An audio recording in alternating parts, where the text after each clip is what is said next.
March 31st, 1945. France.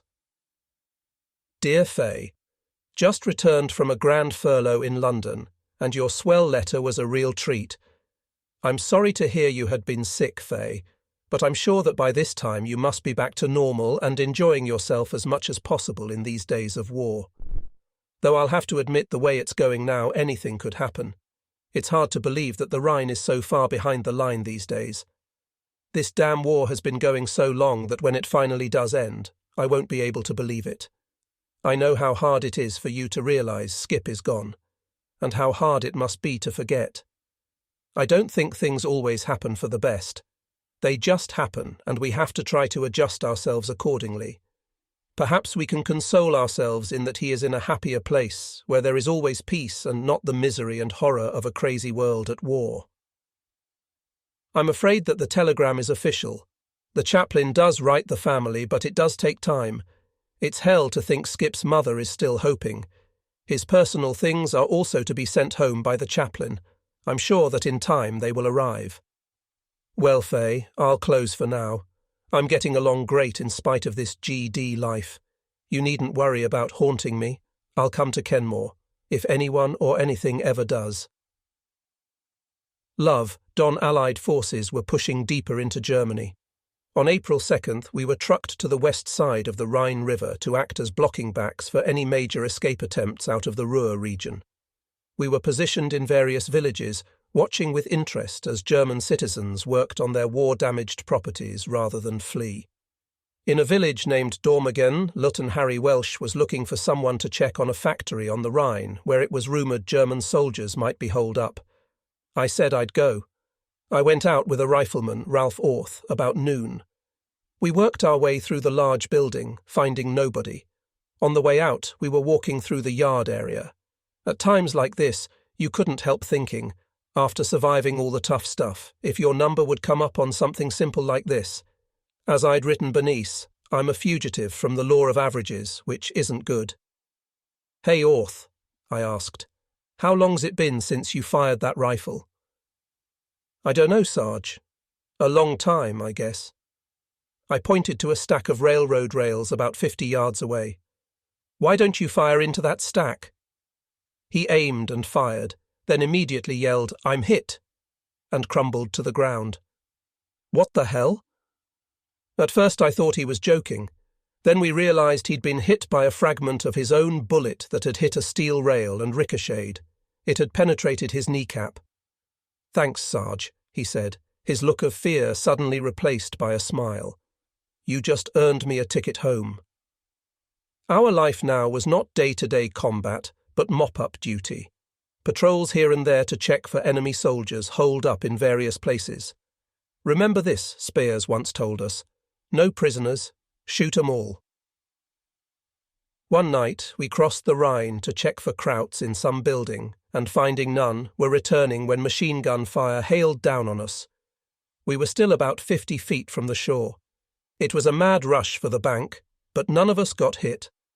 In some ways, as the strength of the real enemy diminished, another enemy rose up, ourselves.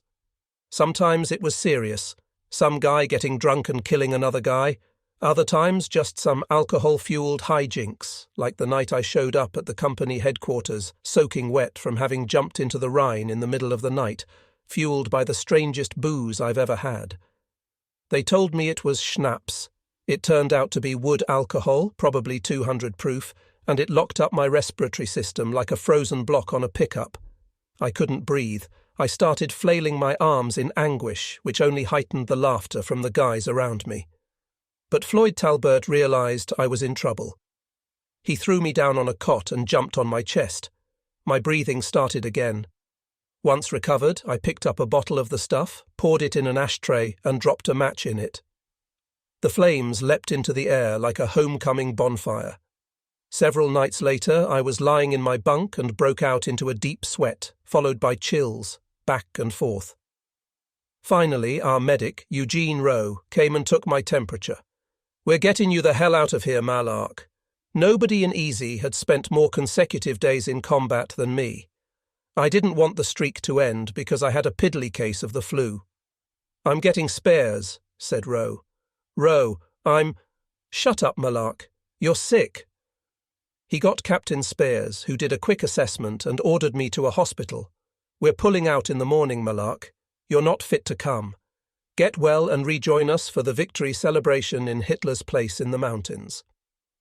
An ambulance took me to a field hospital where I hazily recall several doctors standing over me, bright lights in my face, and hearing talk about some strain of Rhine River malaria. The next day I was sent to an army hospital at the University of Liège in Belgium. It was there, in Liège, that the German drive to Antwerp had stalled.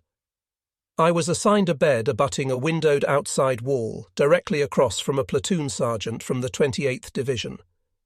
The guy had been here since the bulge, when he'd frozen his feet off in the Ardennes forest and was in serious pain. 14 beds lined each side of the room. In the days to come, I made the weirdest discovery. Except for the Sarge across from me, nobody there was really sick, and the doctors and nurses seemed to be playing right along with the script. The patients would kid around like guys on some fraternity porch, then someone would whistle and everyone would hop back in his bed. As the door opened, they'd paste these poor me looks on their faces. In would walk some major from the medical staff, going from bed to bed, listening to the wildest stories of woe imaginable, and with apparent sympathy. What kind of Mickey Mouse outfit was this? Finally, the doctor reached my bed, looked at my chart, and asked how I felt. Fine, I said. Whatever I had must have broken in the time I was being shuttled here from the Rhine. According to this chart, Sergeant Malarkey, what you have is more serious than you might think. I shrugged. All I can tell you is I feel fine. I'd like to get back to my company. He looked at me with furrowed brow and moved on. This went on for days, the well people acting sick and me telling the major that I was well and ready to get out of this place. Sergeant, why do you want out of here? I couldn't stand it anymore. Because someone's got to fight the friggin' war, I said. Just when I didn't think his brow could furrow any further, it did. Are you serious? Damn right I'm serious. Guy thought I was nuts. You want back out there? This went on for 10 days. It was as if I were trapped in some freakish theatre comedy. But it would have been funnier had it not been sickening. These were a bunch of yellow-bellied cowards turning their backs on the country they'd promised to serve. Next day, I was told the doctor wanted me on an upper-floor lab. He wanted to give me something called sodium pentothal as part of an examination. What the hell is that stuff? I asked. It's a drug that'll relax you and help you describe your feelings. I wanted to tell him that I was quite capable of describing my feelings without his shooting me full of that crap. Like this. I feel like I'd like to punch you in your furrowed brow face and leave this loony bin forever. He offered me an afternoon pass into Liège. Walk around, get some fresh air, Sergeant Malarkey, and let's see how you get along, he said. I thought about just bolting, but figured going AWOL this late in the game wasn't a good idea. I got along just fine and returned, ready to pack and leave. Wait, wouldn't you want to donate some blood for us? The doctor said. We could use a pint. You can get all the blood you need from these crybabies around me, I said. And I left, knowing that the guys in Easy would never believe this one. When I walked out of that hospital, I felt freer than I had felt since the night I'd sat around that campfire on the Nehelem River before leaving for the army. When the war in Europe ended, I was in a pub in Venders, Belgium, all by myself, trying to figure out how in the hell I was going to find my division. I had come to Verviers because I knew that an army transient facility there helped soldiers get reconnected to their units. After Bastogne, the Belgians would see that eagle on my shoulder and buy me drinks on the spot, so I was enjoying some of that hospitality in a sidewalk pub on the town's main street when it happened. Out of nowhere, the church bells started ringing. Then I heard some shouts. It's over. People started yelling in all sorts of languages, including some in broken English. The war is over. The Germans have surrendered. I hoisted my mug in the air. Others did the same. This was a country the Germans had goose-stepped into in 1940 and basically said, "You are now under our rule." Except for a few months after the original Allied sweep toward Germany, they hadn't known freedom for nearly twice the time I'd been in the service. They'd lost sons in battle, lost civilians who got caught in the crossfire of war. People were hugging each other, kissing each other, dancing, Belgians, Americans, Brits, Canadians. All wrapped together in a sort of frenzied celebration born of pain and loss and a million memories we all wanted to forget, but knew we never would. Only one thing was missing: Easy Company, my band of brothers. As much fun as I was having with the locals, it wasn't quite the same without a connection to those guys whom I'd been with since Tokoa. You could look in those guys' eyes and, without saying a word, feel a connection I'd never felt before or would ever feel again. As if our strength hadn't come from being Don, Skip, Joe, Bill, Frank, Burr, Gordon and the rest, but from being one single unit.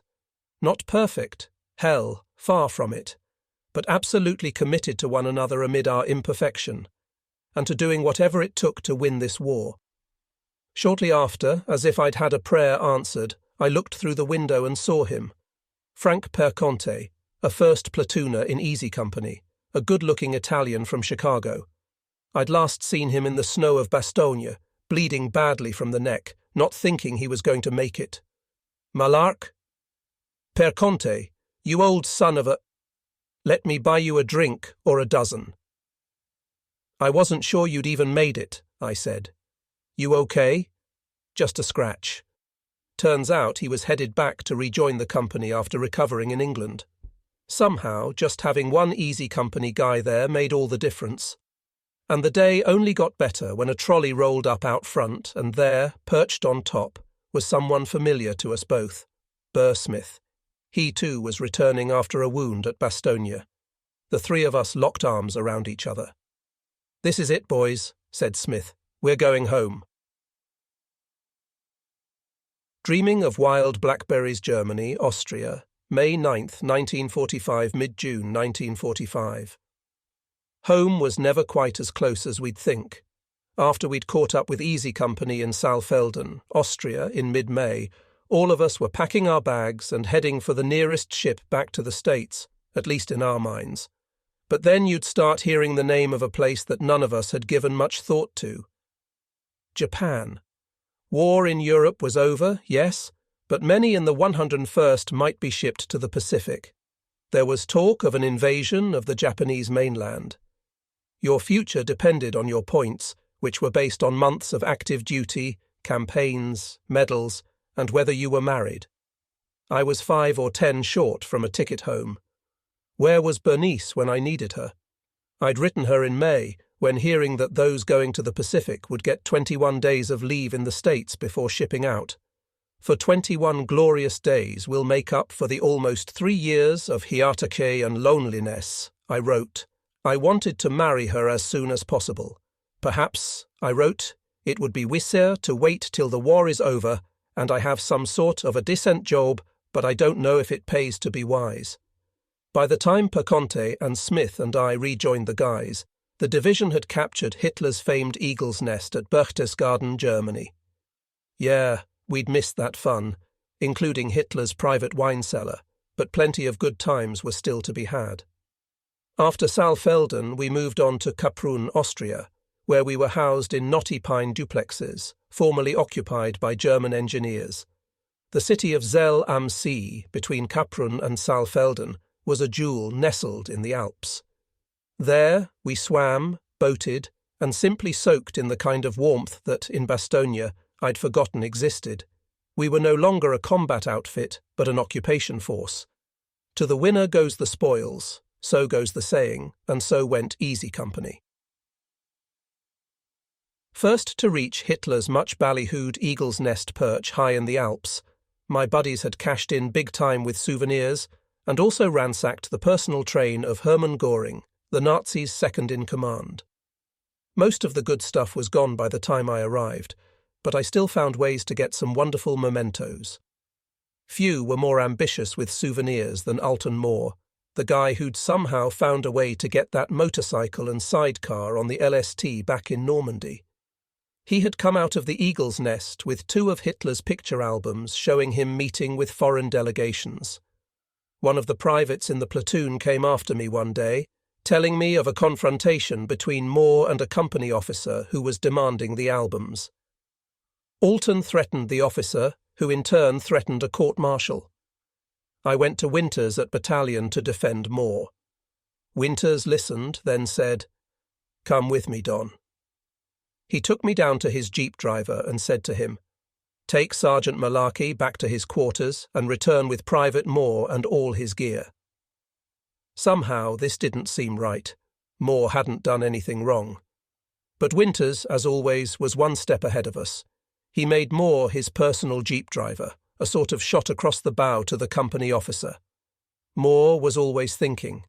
After his new assignment, he took the jeep to Saalfelden, where he had a shoemaker turn one of the seat cushions into a carrying case for his albums.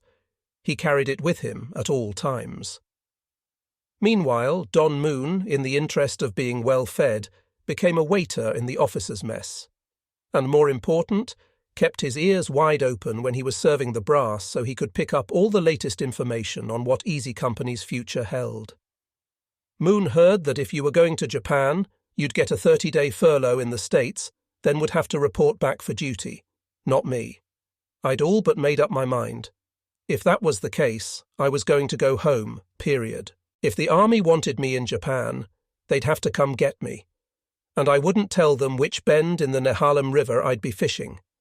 I'd seen enough war. Not to brag, but when I got sent to that hospital in Liège, it ended the longest streak of consecutive days of combat of anyone in the company, 177 days. I'd given enough, seen enough, and left my best friend buried back in Belgium, in pieces. I was through with war. I wanted to go home and marry Bernice. But I wasn't sure she wanted to marry me. In late May, Moon overheard a conversation between a second lieutenant and Captain Spires. "You should bust Malarkey," said the lieutenant. "And why should I do that?" asked Spires. "Because guys in his outfit are fraternizing with Austrian girls." "Well, I'm not busting Sergeant Malarkey," Spires said. "He'll go to Japan with us, but I'm not so sure about you." Moon was always hearing this tip or that. Once he asked if I had any teeth that needed filling and took me to the house of a Dr. Franz Passler, an Austrian dentist who worked on my teeth as Moon visited with his wife. As we were leaving, I noticed a number of photographs of a young athlete, both in ski and track attire. It was the couple's son, who had been a member of the Austrian Olympics team in both sports for the 1936 Olympics. On a return visit, the doctor's wife was making us some good deals on jewellery she was getting from her husband's cousin in Vienna. We heard a noise upstairs. When we pressed them about who it was, she broke down and admitted it was her son, who had been forced into the German army, had become an officer, but fled. "Please," she said, "my son will not hurt anyone."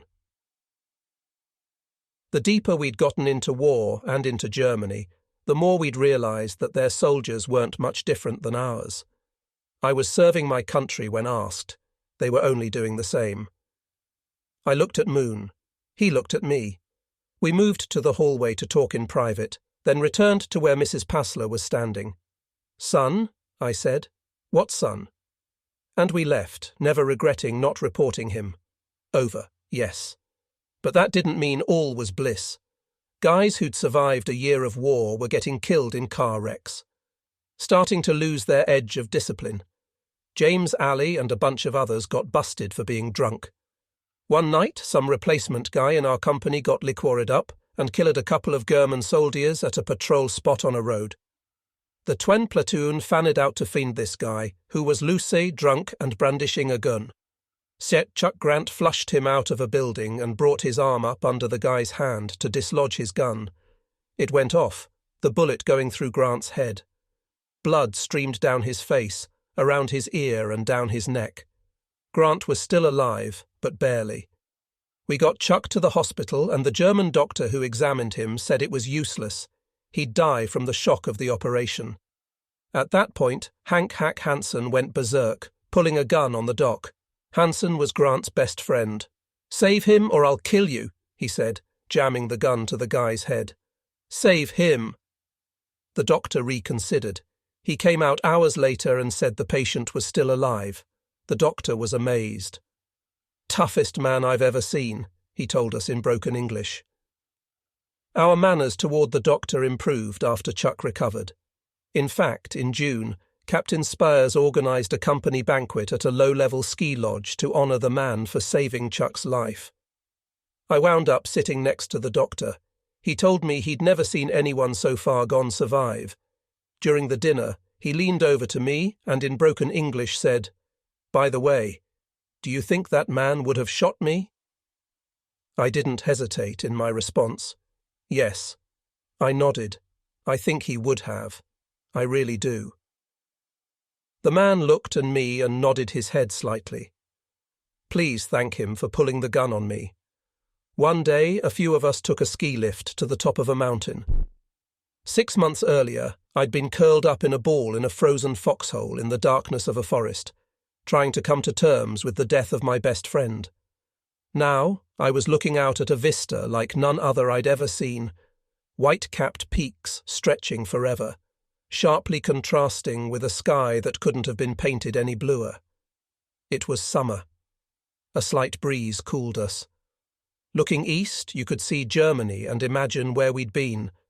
Belgium, Holland, England, France. Even imagine where we might be.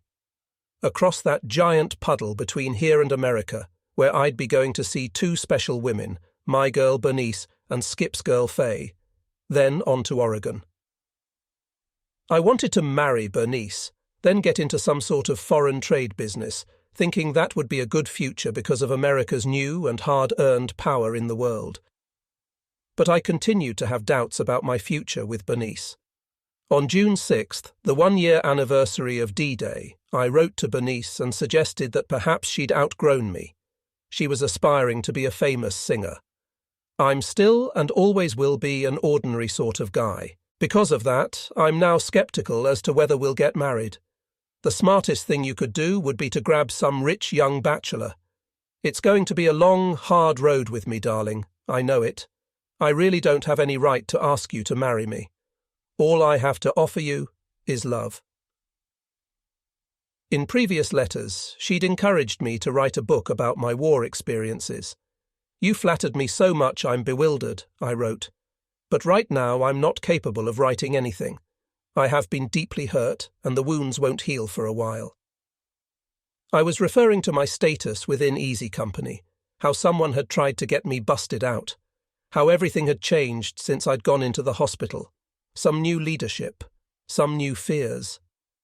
At one point, I was so angry and frustrated with how I was being treated that I offered to turn in my stripes, but my superior wouldn't accept them. Truth be told, I was also deeply hurt by Bernice. Her letters were fewer and farther in between. I don't know whether I should keep writing you or not, I wrote. I'd hate to experience what my friend R.B.E. Burr Smith did. He wrote his girl, almost daily, for 3 months. Letters that were dripping with love and enduring promises.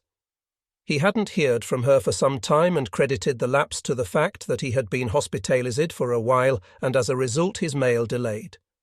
In the end, one of his friends finally told him what the story was. She was married. On that same Juney day that I'd written Bernice, we in Easy Company celebrated the 1-year anniversary since our drop into Normandy that began what, without doubt, would be the most adventurous, uplifting and anguishing year of our lives. Easy Company was about to break up. The 506th was being inactivated. Those from the 101st would be redeployed to the Pacific after a winter furlough back home. Meanwhile, General Taylor, the guy not smart enough to figure out that any live soldier wearing a helmet with a chunk of it missing must have been wearing it at the time he was hit, ordered the division to begin a full training regime. Our hearts weren't in it. At Kaprun, Easy Company lined up for a final photo, the 506th flag being waved in the middle, me way off to the left. Soon after the photo session, Winters called me to battalion. "Don," he said, You've been selected by the division to be technical advisor to an airborne display in a very nice place. It's called Paris. In fact, right beneath the Eiffel Tower. You'll be on detached service to the Air Force. Sounded a hell of a lot better than Japan. I reached out to shake his hand, my eyes locked on his, knowing what he was really telling me was that I'd given enough, and this was my reward. Thank you, sir, for everything. I'll personally take you to the airport in Salzburg tomorrow. I saluted him. Instead of saluting back, he extended a hand to shake. The next day I was picked up by Winters in a command car. On the way, we stopped at Division Supply for fuel. While we waited, Dick spotted someone. "Watch who comes out," he said.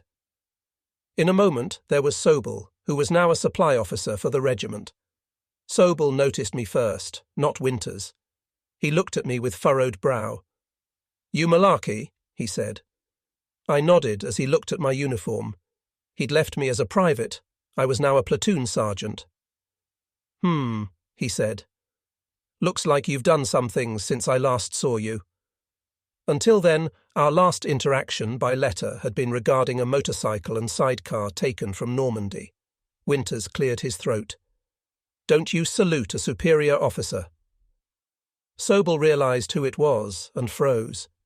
"You're not saluting the man, you're saluting the rank," said Winters. Sobel whipped the fastest salute I'd ever seen. With the war over, I found myself with a kind of odd respect for Herbert Sobel. I didn't like him, but I didn't hate him either. Sometimes the people we've struggled with can help us get through the toughest times of our lives. My father quit. I vowed I wouldn't. Then I was flung into this thing called war, where the whole idea is just that. Make the other guy give up. You throw shells and mortars and grenades and bullets at him. You mix in the elements, rain, fog, mud, snow, ice and cold like you've never known them. Then you add the stuff they don't talk much about in war, the stuff that got to a guy like Buck Compton, the heartache of two buddies, legs blown apart, helpless in the snow. Suddenly you're standing around that fire in Bastogne, thinking of putting a bullet through your leg. Then your best friend is killed, and you want to curl up and die, quit. But somewhere, deep down, you hear that voice as you're running up Currahee. The men of Easy Company do not quit, do you understand me? And so you don't. If anything, that's the legacy of Easy Company. Not that we were bigger, stronger, faster or more skilled, but that we didn't give in when it hurt, didn't give up when we wanted to, didn't quit. Sobel's inspiration was hidden so deeply in us and obscured so badly by his pain-in-the-arse style that most of us may not even have noticed it.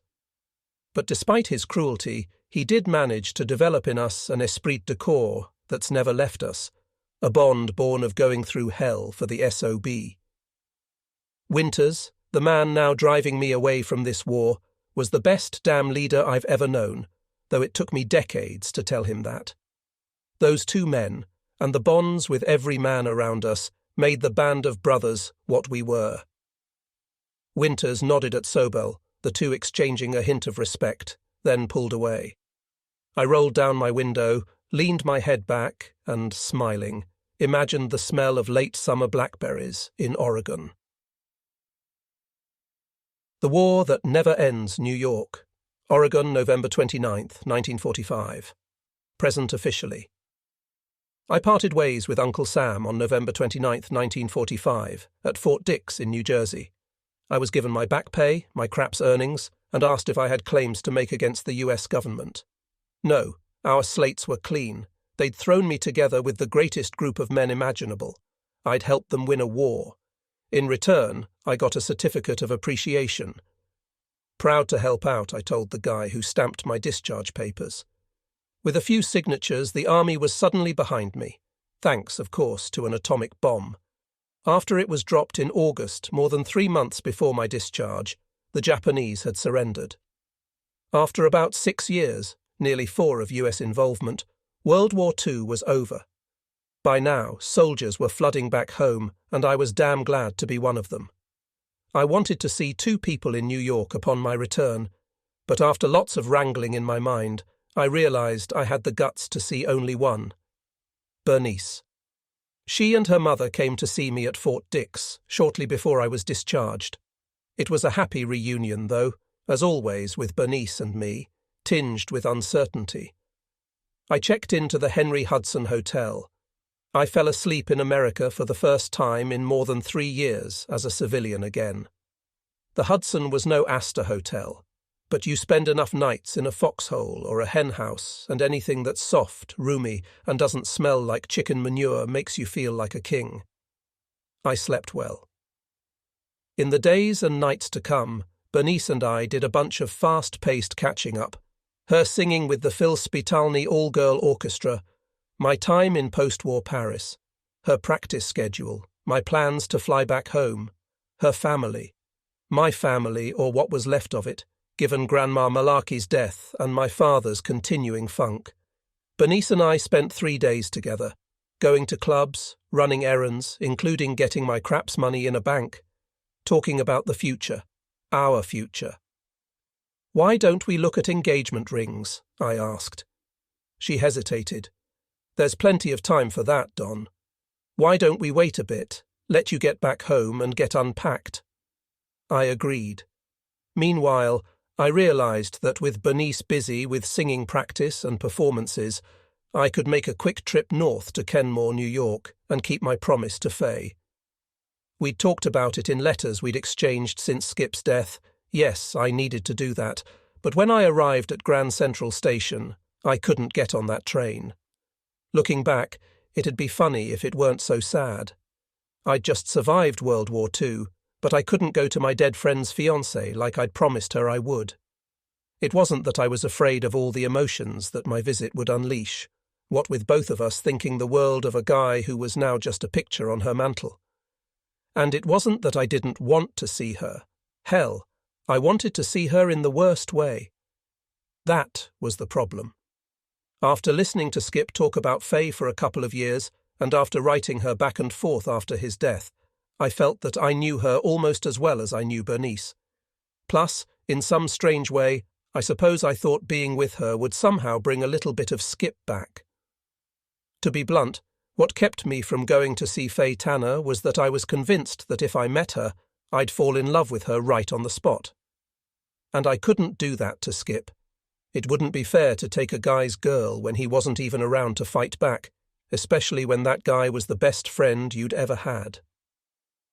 On my last day in New York, I dressed in the only clothes I had, the 101st Eagle stitched on the shoulder of my jacket, and got on the hotel elevator along with some upper-floor tenants.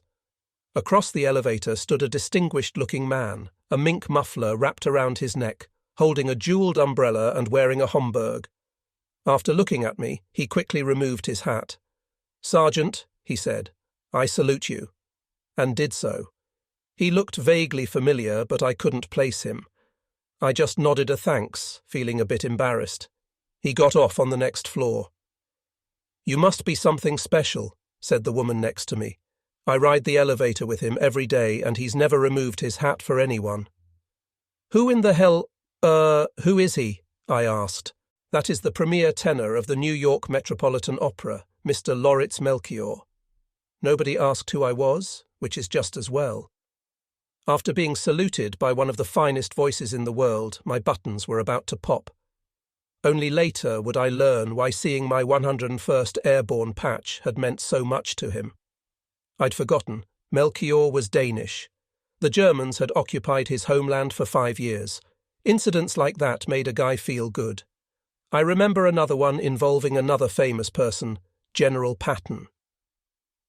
The previous July, 2 months after VE Day, along with some other Easy Company guys, I was on a 3-day pass and wound up in the U section of one of Hitler's stadiums in a city named Worms. In the morning, the head of the facility came to me, the ranking non-com, and asked us to come salute Patton, who was coming by for an inspection. At the appointed hour, we heard sirens. Motorcycles led Patton's staff car in, flags flying.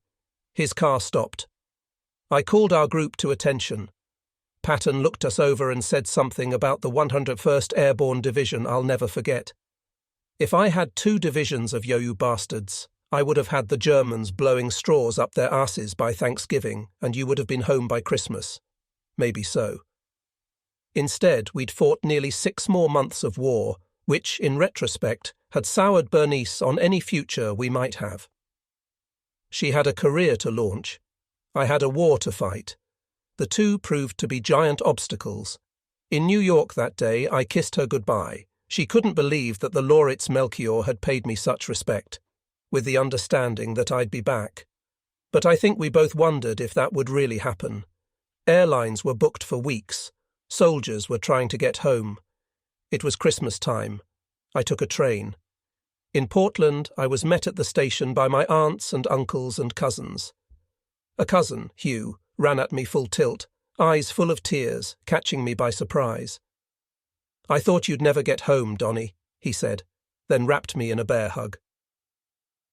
The reception at home was warm with my mother and sister, but, as usual, awkward with my father. Not quite like that famous Saturday Evening Post cover where everybody stops what they're doing to notice a soldier's return. My father didn't have any emotions anymore that amounted to a hill of beans. He shook my hand as if he hardly knew me. A light rain was falling. I grabbed an umbrella and went to see Graham's grave in the Ocean View Cemetery, looking at the 2 headstones next to hers, Gerald's and Bob's. I couldn't help thinking she was finally back with the 2 boys she'd lost to war. I stood there in that cemetery with all sorts of mixed feelings, remembering the words of my grandmother. "If anything happens to you, Donnie Malarkey, it'll be the end of me." She'd gone to bed on D-Day and never gotten up. A wonderful woman, the closest thing to a saint I'd ever know.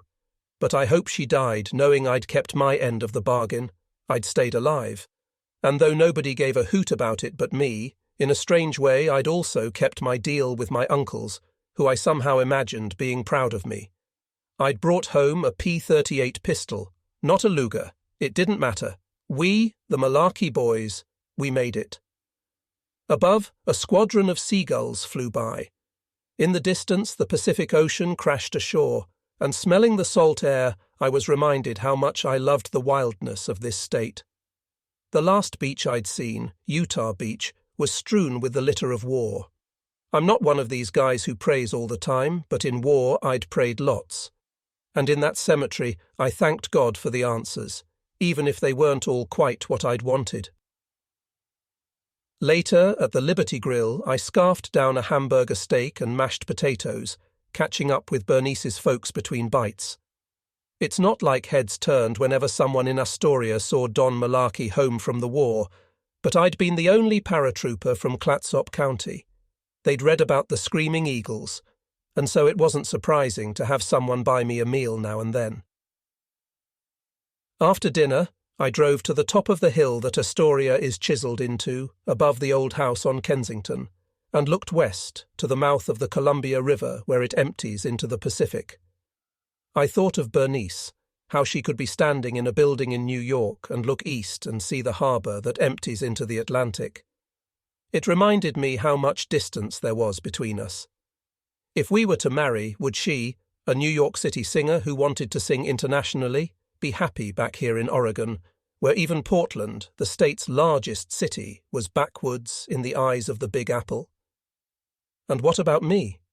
What do you get in New York City to replace the Nehalem River, or the simplicity of Eugene, where I could literally walk 2 blocks from the frat and be on campus, another 6 and be downtown watching a flick at the McDonald Theatre?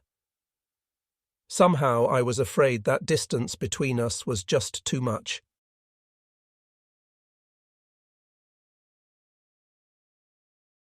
I stayed in the Cow Creek cabin for a few weeks, took lots of walks along the Nehalem, the river swollen from Oregon's infamous winter rains, the blackberries still 6 months away, and left the day after Christmas for the University of Oregon. Just like I'd promised Ike when he'd shaken my hand in England while reviewing the troops, I was going back to school. Despite 3 years in the service, I was now 24. I got back in the swing of college.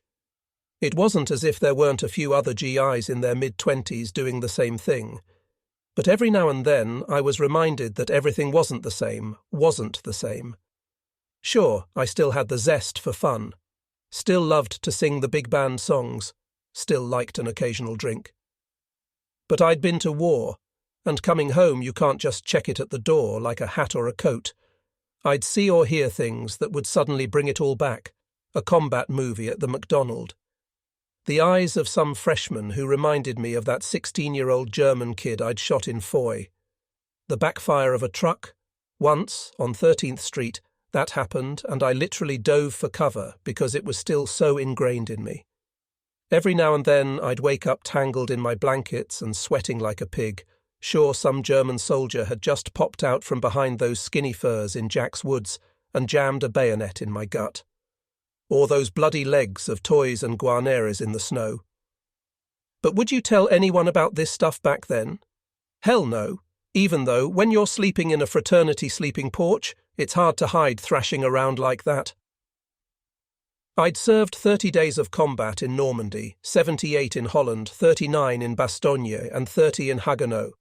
And I wonder if, with war becoming such a part of you, you become like the toys and guarners of the world, people who lose a limb and yet have that phantom sensation that it's still there. Sometimes I couldn't get back to sleep, or I'd just read or try studying at a desk, not that I was very good at that. I couldn't concentrate like before the war. I'd be reading some book and suddenly realise Ro was sitting beside me. Malark, I'm sorry, but it's Skip. I feared my grades were slipping badly. Once, a guy in the house who'd been in the Navy started asking me all these questions about what it was like to jump out of a plane with a parachute, and before you knew it, he had me up on top of my desk, demonstrating. I was going through the whole works, you know, when I heard some snickering behind me. There, in the hallway, were a bunch of frat brothers watching, laughing like hell. It had been a setup, a joke just to make me look like a fool.